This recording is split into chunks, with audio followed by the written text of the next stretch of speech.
Olá! A Nova Acrópole celebra pela terceira vez o Dia Internacional da Mãe Terra. O dia 22 de abril foi instituído pela ONU com o objetivo de trazer consciência ambiental e estimular o desenvolvimento sustentável. A Nova Acrópole, em todas as suas atividades, terá atividades destinadas a aproximar o ser humano da natureza. E por aqui nós vamos falar sobre o planeta Terra ser um grande ser vivo e o que a gente pode aprender com esse conhecimento.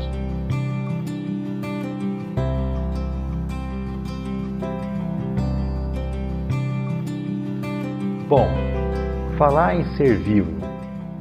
Se perguntássemos para um homem, para um ser humano, se você é um ser vivo, essa pergunta pareceria absurda. Mas quando olhamos para os planetas, para o Sol, para as estrelas, para seres que a gente não consegue ver com o olho nu, a gente não julga como seres vivos. A verdade é que a gente busca, nesse conceito ser vivo, algo que seja a nossa semelhança. E nos é difícil, nos é estranho ver o planeta como um ser sensível, que é capaz de se autorregular, que possui as suas leis e que possui um processo evolutivo. Quando fazemos um estudo comparado das civilizações antigas, e podem ser elas as romanas, gregas, o Egito, astecas, maias, chineses, japoneses, é bem diferente. Eles tinham uma relação mais profunda com a Terra. Eles julgavam que o planeta era um ser vivo e, inclusive, era a grande mantenedora da vida. Viam o planeta como uma grande mãe. Os gregos chamavam de Gaia ou Geia, essa matéria primordial que é capaz de dar vida a todas as coisas, que inclusive empresta os seus elementos, os seus átomos, as suas moléculas para a nossa vida. E quando a gente morre, esses átomos e moléculas voltam para o planeta, num grande ciclo. Em algum momento da história, nós passamos de ser os filhos da Terra para sermos os donos da Terra. E a nossa visão passou a ser utilitarista e materialista. Esse pensamento nos leva a pensar, nos leva à pergunta: se continuarmos com esse modo de vida, o que pode acontecer com o planeta? E essa é uma preocupação bem atual no mundo. Os cientistas estudam e buscam entender como o planeta funciona. As maiores preocupações estão relacionadas com o clima. Se essas condições climáticas que nós vivemos hoje, que são propícias à vida, se elas vão perdurar para as futuras gerações.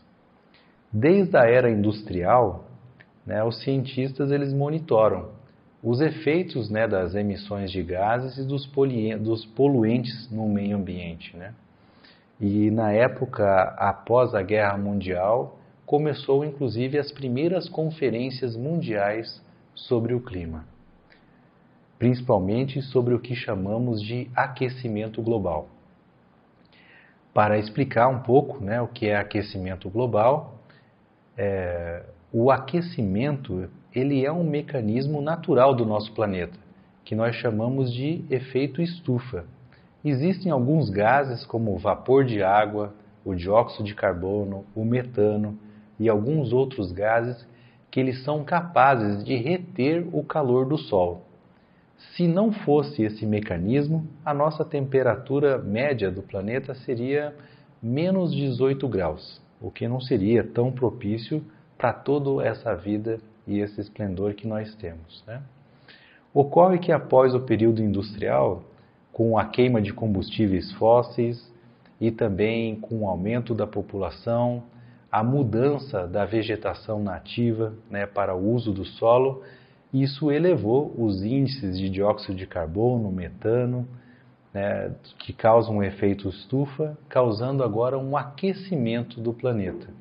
e agora se preocupa muito quais que seriam as consequências de um aquecimento do planeta.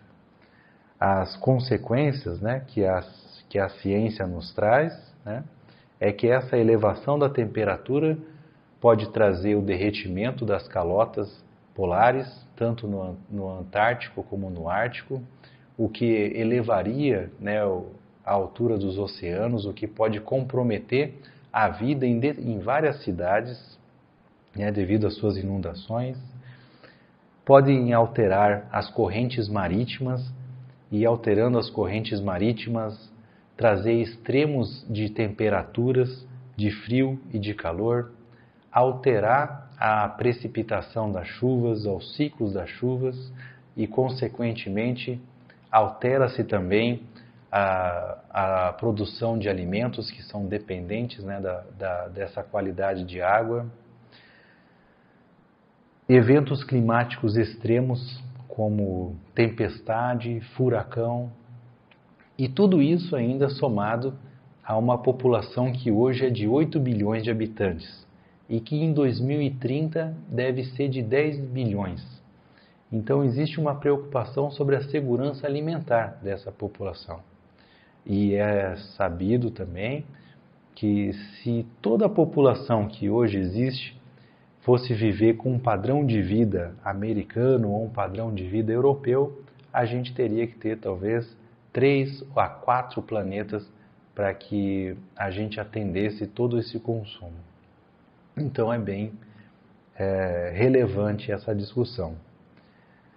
Desde os anos 70 são realizadas conferências mundiais para a discussão do clima e a redução dos gases de efeito estufa e para desenvolvimento, né, de desenvolvimento sustentável, com mecanismos de não poluição, de não emissão de gases.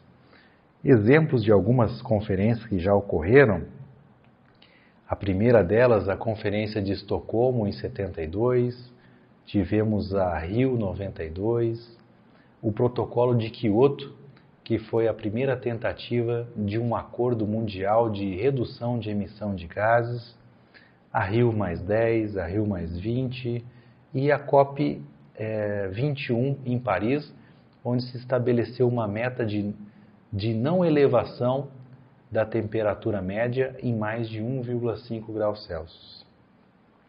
Então tudo isso é muito relevante. E eu estou trazendo essa questão climática não só pela sua importância, mas também porque vai auxiliar nessa busca em compreender o planeta como um grande ser vivo. Um cientista da década de 70, 80, chamado James Lovelock, que estudava as mudanças climáticas e também buscava estudar a vida em outros planetas, pois trabalhava para a NASA, nessas buscas pela vida em outro planeta, ele utilizou, né, como referência os parâmetros da Terra. E ele viu que o planeta Terra ele consegue se manter equilibrado, que existe uma ordem, né, que ele é capaz de se autorregular para manter um equilíbrio. Então, os níveis de oxigênio, níveis de temperatura, ou seja, os fatores inerentes à vida, eles se mantêm estáveis e que existe uma relação entre os seres vivos, os elementos orgânicos e esses fatores inorgânicos. E o planeta ele é capaz de se autorregular, ele busca uma harmonia. O que quer dizer que mesmo numa situação adversa, ele é capaz de se autorregular para manter esses parâmetros que são importantes para a vida. E se ele é capaz de fazer isso, é porque existem determinadas leis que o capacitam a isso. Essa capacidade de se autorregular, ela é própria dos seres vivos. Pegamos como exemplo a vida humana, o nosso próprio corpo. Para que a gente se mantenha vivo e os nossos órgãos em pleno funcionamento, existe um parâmetro de temperatura, que é de 36 a 37 graus Celsius. E se porventura o nosso corpo aquece, mediante uma atividade física, por exemplo, ele tem mecanismos para se resfriar. a gente perde temperatura pela respiração com vapor de água, a nossa pele transpira para que ela se refrigere. Se porventura a temperatura externa fica muito fria, ele também é capaz de se autorregular. Ele é capaz de se manter aquecido, deixando a musculatura mais densa. Ele é capaz de produzir mais calor. E se a condição for extrema, ele é até capaz de tirar a temperatura dos extremos, das mãos, dos pés, e manter essa temperatura no cérebro para manter todo esse organismo vivo. Não é fantástico? Outro exemplo que eu gostaria de trazer para vocês é o caso de uma doença.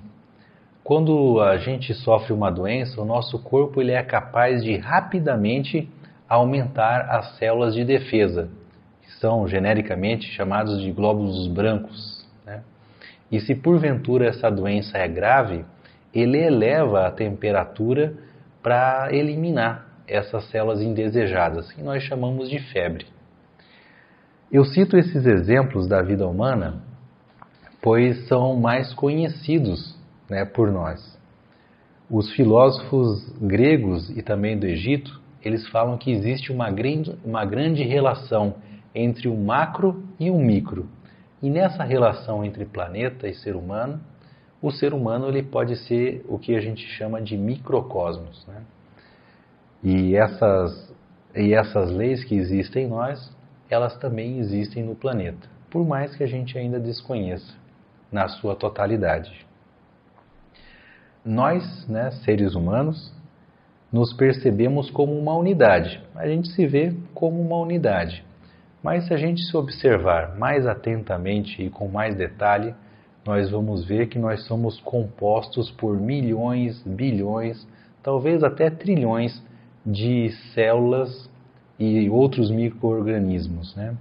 Que através de uma harmonia e de uma correlação geram tecidos, órgãos e sistemas que fazem com que a vida seja possível.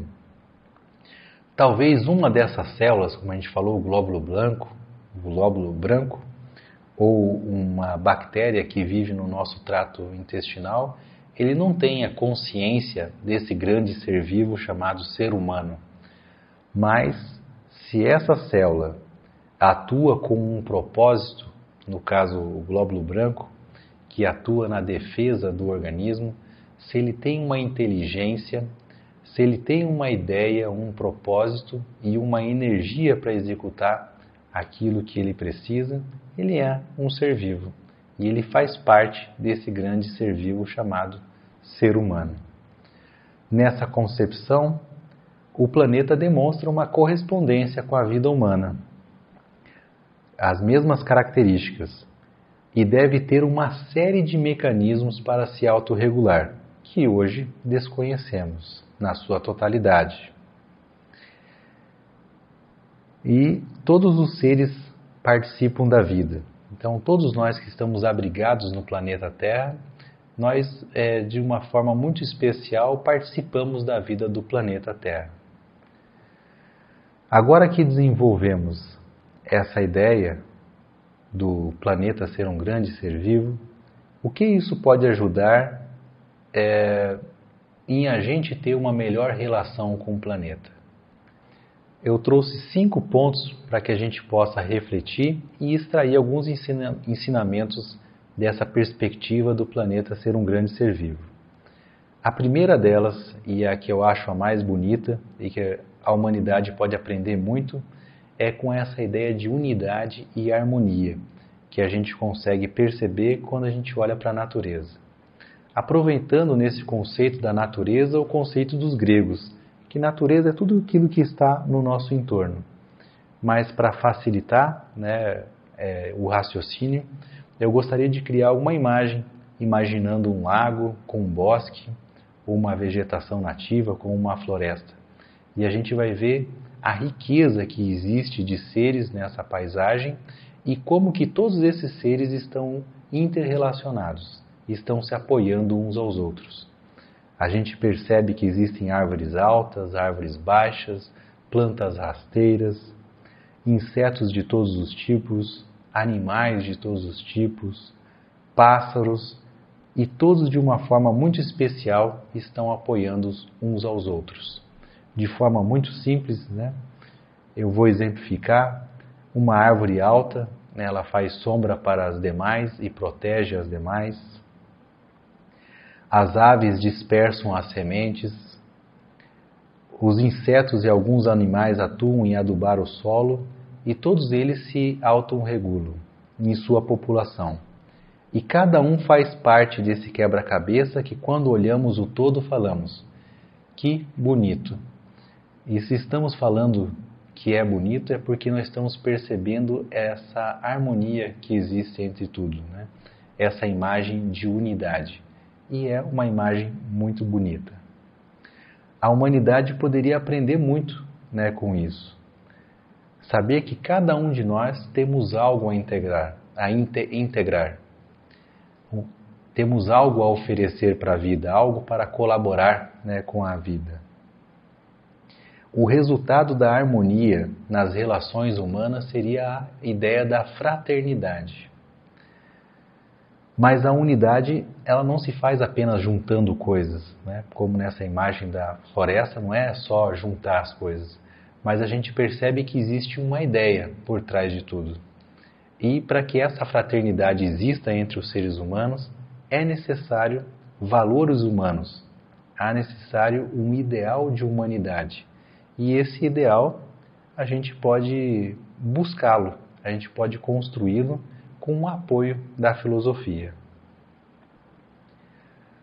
Uma segunda ideia é, se observamos o planeta como uma unidade, isso pode fazer com que a gente pense como está a nossa organização na Terra. Então, partindo da ideia que a Terra é uma, e se a gente olha para a história, a gente vê que os limites geográficos, geopolíticos já se modificaram muitas vezes e talvez ainda venha a se modificar, mas a gente tem o costume nessa nossa organização de falar o seguinte: olha, essa terra é minha, esse minério é meu, essa floresta é minha, esse pedaço de mar é meu. Mas quando olhamos pela perspectiva do planeta, isso é um. Não tem divisões entre florestas, entre rios, entre mares. Tudo participa de um todo. E com essa visão nossa, a gente perde muita oportunidade de a gente apoiarmos uns aos outros. Ressalvado em momentos de emergência, quando acontece uma catástrofe, por exemplo, os povos costumam a se apoiarem. Mas tirando essas ressalvas, normalmente parece que estamos um empurrando o outro. Falando, olha, essa crise é sua, esse problema é seu, esse bem econômico é meu, essa riqueza é minha. E a gente perde a oportunidade de ver, né, na nossa humanidade essa ideia de unidade. Sendo que se porventura alguém ou uma nação pode mais, de acordo com alguma característica, alguma habilidade, ela tem o dever de ajudar aqueles que têm menos. A nossa terceira ideia para a nossa reflexão é que tudo que existe está regido por uma lei de causa e efeito. Na filosofia, chamamos de lei do karma, que é uma lei especial onde toda ação tem uma reação. Todo o efeito possui uma causa. Se olharmos para a vida humana, e se nós tivermos maus hábitos de vida, provavelmente o efeito desses maus hábitos seja uma doença. E quando olhamos, né, para esses fatores climáticos, chamamos esses efeitos de catástrofes. E essas são efeitos de algo, mas normalmente a gente não pensa muito sobre as causas, a gente fica trabalhando os efeitos. E é importante pensar sobre as causas. A verdade é que a humanidade já causou muito dano ao meio ambiente. E a gente se pergunta, será que esse dano vai gerar consequências? Será que se a gente continuar com essa visão utilitarista, a gente vai trazer consequências, vai ter consequências? Sim ou não? E a gente sabe, né, a ciência já vem trazendo dados para a gente que sim, vai ter consequências, mas são hipóteses.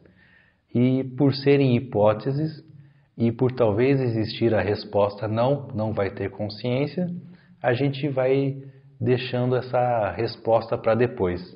Até porque essa resposta está no futuro. Então não tem o porquê a gente pensar agora. E vamos deixando essas decisões para as futuras gerações. E isso é uma irresponsabilidade. Uma outra ideia muito bonita é se sentir parte do planeta, e não como algo à parte, se sentir como se fosse uma célula especial dessa unidade.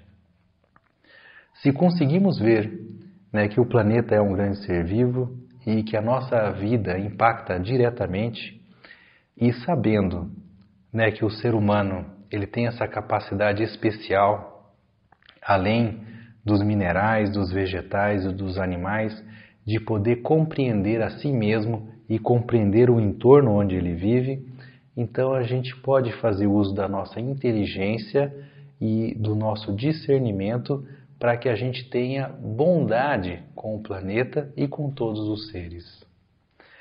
Todas as civilizações antigas, como eu citei no início, eles celebravam momentos com a natureza.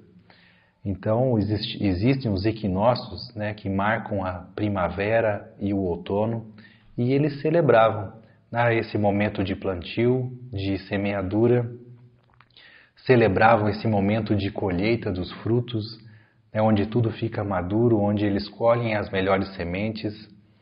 Eles celebravam os solstícios, que marcam o inverno e o verão, como a máxima expressão da vida, e o inverno como o recolhimento da vida. E essas celebrações não eram meras venerações. Eles realmente tinham o interesse de participar da vida do planeta, de se integrar na vida do planeta. Eles sabiam que de forma muito especial o ser humano também participa desses ciclos. Também existem ciclos de expressão da vida e ciclos de retração da vida, onde ora eu tenho que semear para que no futuro eu tenha que colher. Eu gosto de pensar nessa ideia de semear virtudes, de cultivar as virtudes e depois de um tempo poder fazer essa colheita, integrar essa sabedoria. E o ser humano vivendo dessa forma, ciclo após ciclo, ano após ano, ele pode ir subindo degraus na sua própria compreensão, na compreensão da vida e se tornando cada vez um ser humano melhor. Isso é algo muito importante para que a gente possa refletir, muito interessante. Trazendo a última ideia para a nossa reflexão e já concluindo a palestra, aproveitando também desse enredo climático que foi utilizado para as nossas reflexões, olhando para os países e as nações, então se buscam soluções para a redução da emissão de gases de efeito estufa, para fomentar o desenvolvimento de mecanismos limpos, né, sem a emissão de gases, para o reflorestamento de áreas para absorver o carbono, mas ainda tudo acontece de forma muito lenta, porque a mentalidade da humanidade ela ainda é utilitarista e a gente vê a nossa felicidade ligada a bens de consumo.